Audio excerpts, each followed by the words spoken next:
Welcome to the Money Over 50 podcast, brought to you by Dallas Davison and Michael Hogue from Money Over 50 Financial Advisors.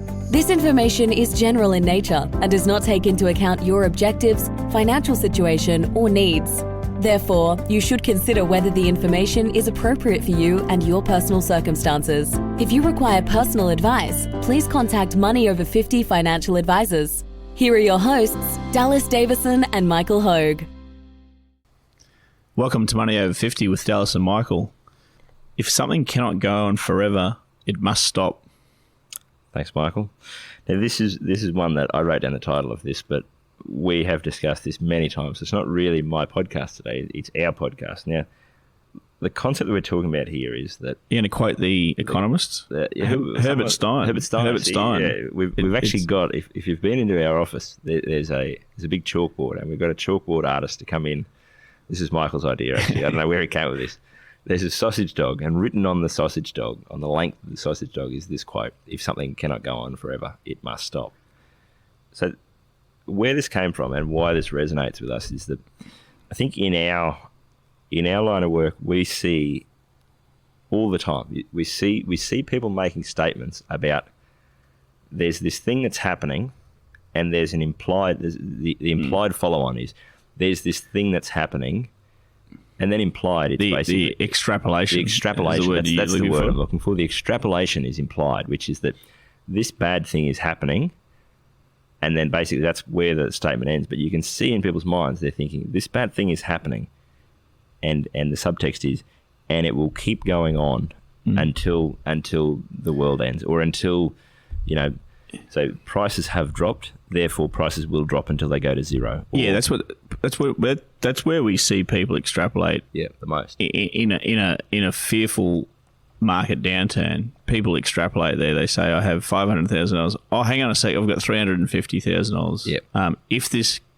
will continue. Yep. And we extrapolate that. Yep. And we go, we can't cop another month of that. That happened in a month. Yep. And then if we cop another month, then we cop another month after that. In 3 months' time, I'll have $0. So,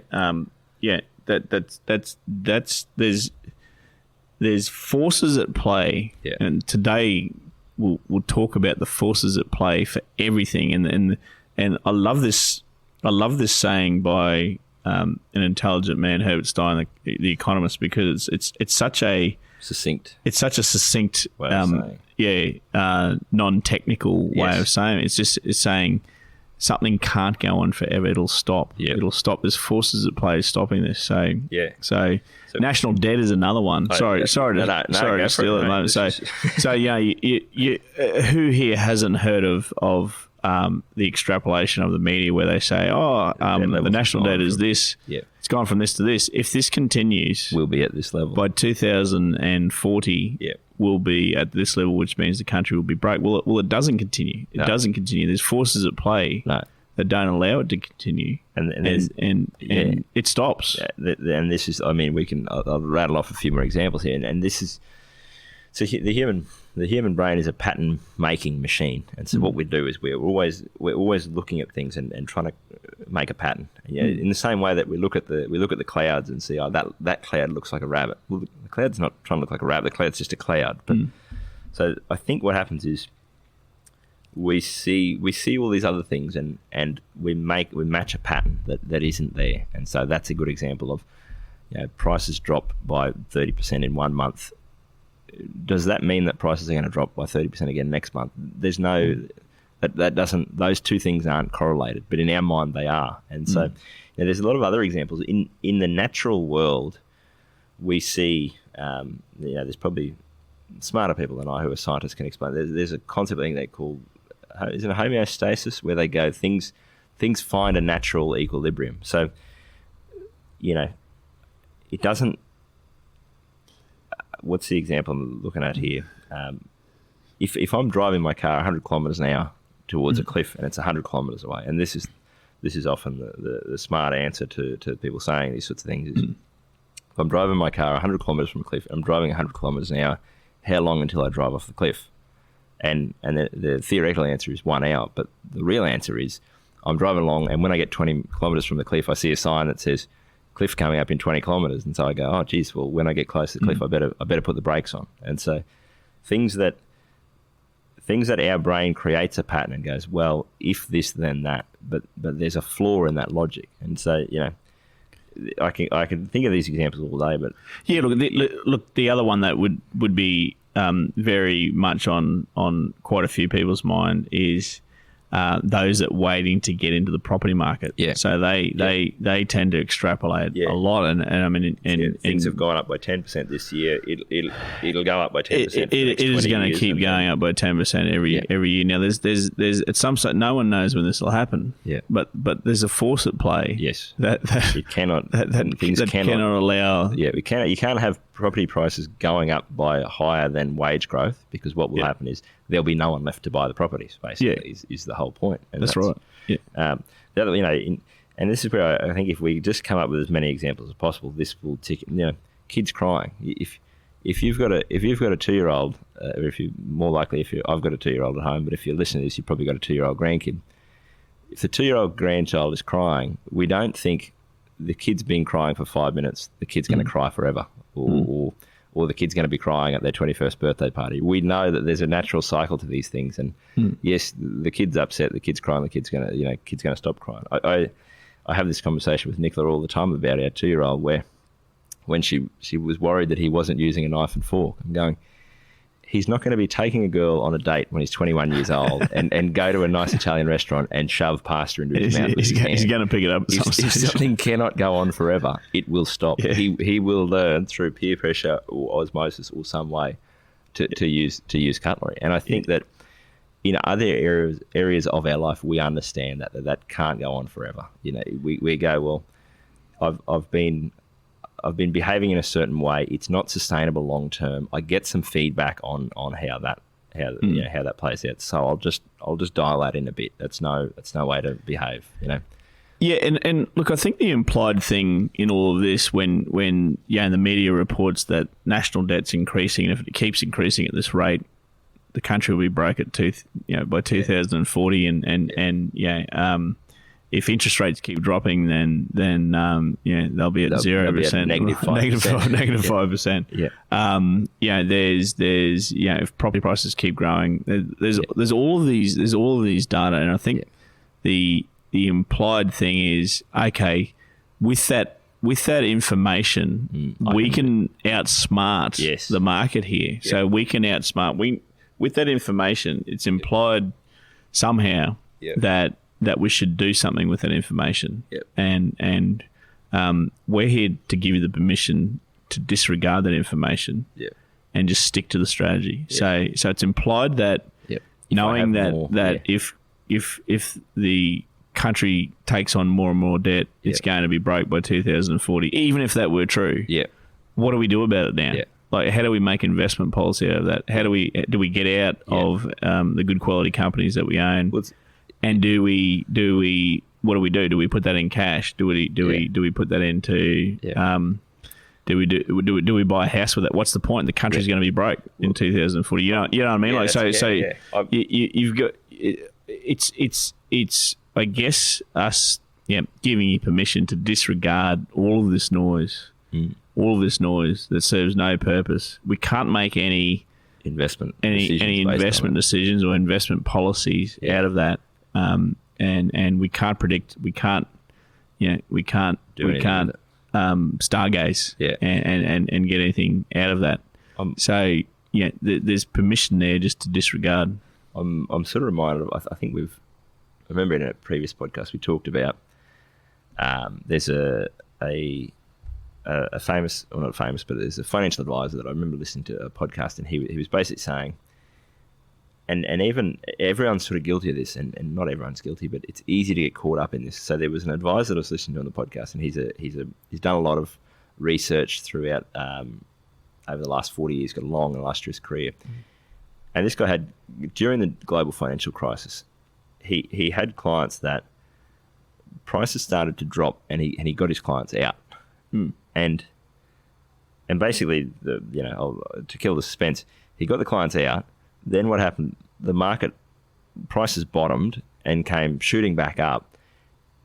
and he got out before the last bit of the drop, but he didn't get back in time, and basically his clients had to buy back in at a higher price, and he was sort of lamenting this, and it was really interesting to me because the lesson that he sort of learned from that, well, the way that he phrased it was, well, prices were going down, but then how could I have known? What happened was the Fed started coming out with all this stimulus, and that pushed asset prices back up, and then it overshot me and I missed my back up. And he kind of implied that, oh, well, that's not fair because there's no reason that the government should have come in and done that. You go, and he's been caught out by this fallacy. That's basically what's happened is that prices have gone down to the point where the US government at that point in time went, we're going to come in and prop things up. We're going to bail out banks. We're going to, and again, this isn't a political thing that they should have done that. But if asset prices have dropped with that speed and with that depth, there's always going to be something that drives things back up. So if something can't go forever, if something cannot go on forever, prices could not go from where they were to zero. At some stage, there was going to be a bottom, and there was going to be a catalyst for that turnaround. And a great example, because that's a really good example of a force at play that kicks in. Yes. And we had that force at play in Australia and America in 2020, and the force at play was, hey, if the whole country is going to be locked down, then no one's going to have any money. No one's going to have it. People have to be laid off left, right, and centre. Yeah. Okay, well, the government's come in and again, right or wrong, whatever your opinion on it is that, the fact is they did it. Yes. So there's all these other economic forces at play that will kick in when certain things happen. You can't extrapolate, and that's a really good example because this person's a professional in the industry. He's a well-respected professional. And he was assuming that wouldn't happen. Nothing would stop that. This force wouldn't come into play.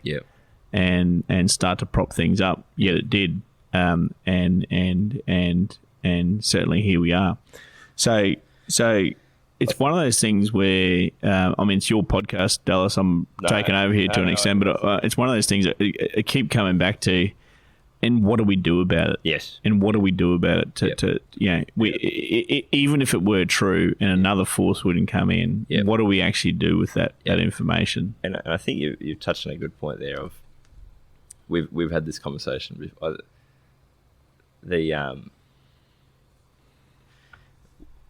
There's an interesting one. You see this with people with gold, and I don't understand the logic behind it. But you go. People read something, some newsletter, some lunatic going, hey, the world's financial system is going to melt down. We're all going to be living in caves and wearing animal skins, and it's going to be like Mad Max out here. So you should buy gold. Going, that makes no sense. That makes no sense to me. If we've talked about this, about doomsday preppers. If you genuinely think that the world is going to end and the financial markets are Australia is going to be bankrupt by 2040, or if you think company prices are going to go to zero, or if you think that all of these asset classes are going to be worth nothing and it's just going to be all it's going to be Mad Max, go and buy tin food, go and buy a farm, go and buy a herd of goats, go and buy go and store something that's actually useful. People sort of say these things, and then it's sort of implied that there's some way around it, and that's exactly the point you're touching on there. Is that number one, the whole thesis of this podcast: if something cannot go on forever, it will stop. You cannot extrapolate and go, well, the debt crisis is such that if things continue as they are, then X. Things never continue as they are. Things always change. That's by its very nature. That's what the world consists of, is change. Or if prices keep dropping, it will be zero by this time. Even if that were true, which it isn't, the whole thesis of this podcast is that is not true. If something cannot go on forever, it must stop. The second part of it, and I think this is the liberating bit, as you say there, Michael, and that's, I think, the key takeaway, is that we could sit here with you and tell you why that's not the case. And if you're the sort of person who's panicking about Australia going bankrupt or company prices going to zero, whatever, maybe us telling you that external forces will come in and buyers will come into the market, and maybe that doesn't help. But maybe the helpful thing is to think that even if I'm right and these idiots on the podcast are wrong and no, nothing's going to stop this, it is going to go bad, there's really nothing you can do about it. There's no investment decision you can make. There's nothing that you can do based on that, which is either a really scary thought or it's a really liberating thought. And that's, as you say, we're giving you permission to go. If something cannot go on forever, it will stop. Because of that, things will never get as bad as you think they will. And if they do, there's nothing you can do about it. So just enjoy your life and move on. Good place to wrap up. Thanks for listening. Thank you for listening to the Money Over 50 podcast with Money Over 50 Financial Advisors. We look forward to catching up again soon.